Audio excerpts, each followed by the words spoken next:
Ici Marc Baudouin, bienvenue à cette édition du vendredi 27 octobre 2023 d'Info.tvc sous le signe de l'Halloween et pour l'occasion, je me suis déguisé.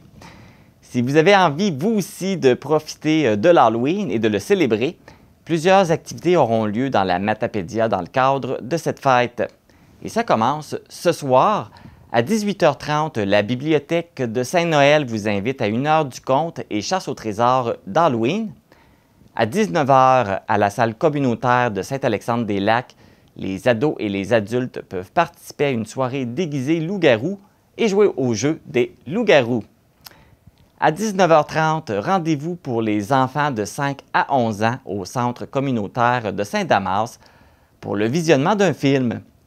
Pour les jeunes de 12 à 17 ans, une soirée disco leur est réservée au centre des loisirs à 20h30.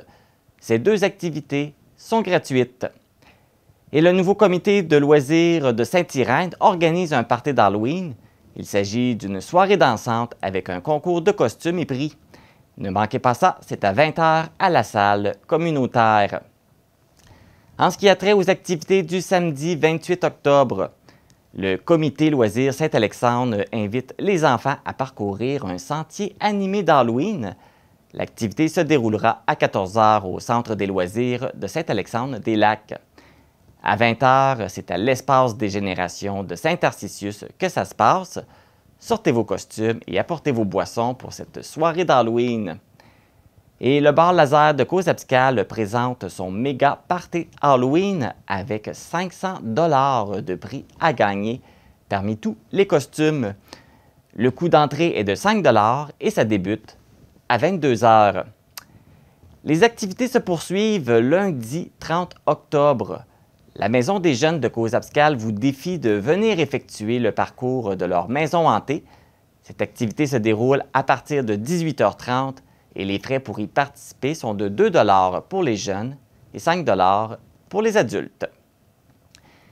Et finalement, les activités du mardi 31 octobre, jour de l'Halloween, la Maison des jeunes de Sébec effectuera une distribution de bonbons à travers les rues de la municipalité à bord de l'effroyable wagon d'Halloween. La distribution s'effectuera de 18h à 19h. Également, à 18h, les enfants sont invités à parcourir les sentiers Parc des Bois et Berges de Valbriand pour ramasser des bonbons. Du côté de la municipalité de Lac-au-Saumon, plusieurs options vous sont offertes. Vous êtes tous invités à venir visiter la forêt enchantée.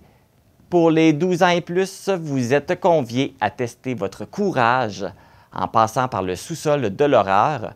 Ces activités seront accessibles de 18h à 20h et sont gratuites. Finalement, la Maison des jeunes, la Jeunatech d'Amqui vous invite à visiter le manoir hanté qui vous donnera la chair de poule. L'activité aura lieu de 18h30 à 21h et l'entrée est gratuite pour tous. Pour connaître tous les détails de ces activités, vous pouvez consulter les réseaux sociaux ou contacter les responsables des activités. Voilà, c'est maintenant le moment de débuter l'émission et on vous envoie directement au segment des actualités. Voici vos actualités matapédiennes du 27 octobre 2023. Mardi dernier, le ministre de la Justice et procureur général du Québec, Simon Jolin Barrette, était de passage à Rimouski pour annoncer l'implantation du projet pilote d'un tribunal spécialisé en matière de violences sexuelles et de violences conjugales au palais de justice de Rimouski, ainsi qu'aux points de service de Matane, d'Amqui et de Montjoly. Ce projet permettra de mieux répondre aux besoins des victimes. Celles-ci pourront maintenant compter sur des dispositifs d'aide au témoignage, soit entre autres témoigner derrière un paravent ou encore dans une salle de télétémoignage. De plus, les victimes obtiendront un accompagnement pendant toute la durée des procédures.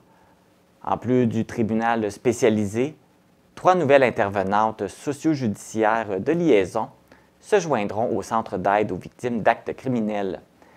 Désormais, Matane, Amqui et Montjoly auront leur intervenante. Leur mandat sera d'évaluer les risques auxquels les victimes pourraient être exposées.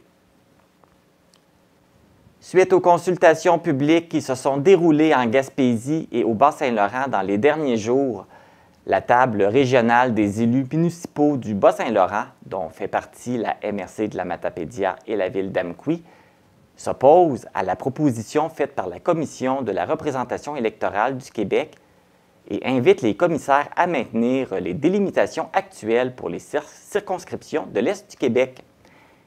Les élus de l'Est du Québec sont en accord pour affirmer que l'abolition d'une circonscription et l'élargissement des 3 autres auraient pour effet de réduire l'accessibilité et l'équité démocratique des communautés bas-laurentiennes et gaspésiennes concernées.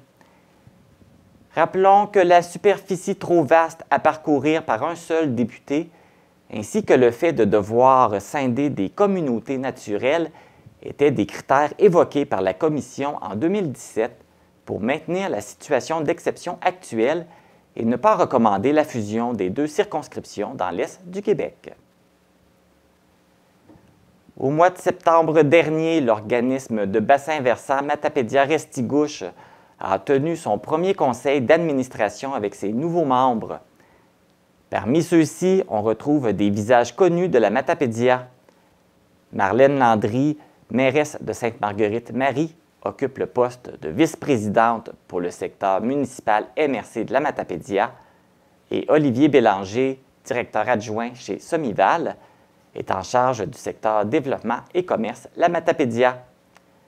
Chaque membre administrateur a une place sur la table de concertation de l'organisme pour le secteur qu'il représente. Dans un contexte de pénurie de main-d'œuvre, la MRC de la Matapédia offre aux gestionnaires, aux responsables des ressources humaines et aux superviseurs la formation, mobiliser et gérer une équipe diversifiée culturellement. Cette formation se veut être une introduction et un moyen de sensibilisation pour toute personne désireuse d'effectuer une première démarche de réflexion organisationnelle sur l'amélioration de la gestion de la diversité et de l'inclusion dans une perspective de gestion des ressources humaines. Cette formation de 7 heures sera offerte en 2 temps, soit le mardi 21 novembre de 8 h à midi à la MRC de la Matapédia, et la deuxième partie sera offerte en virtuel en février 2024.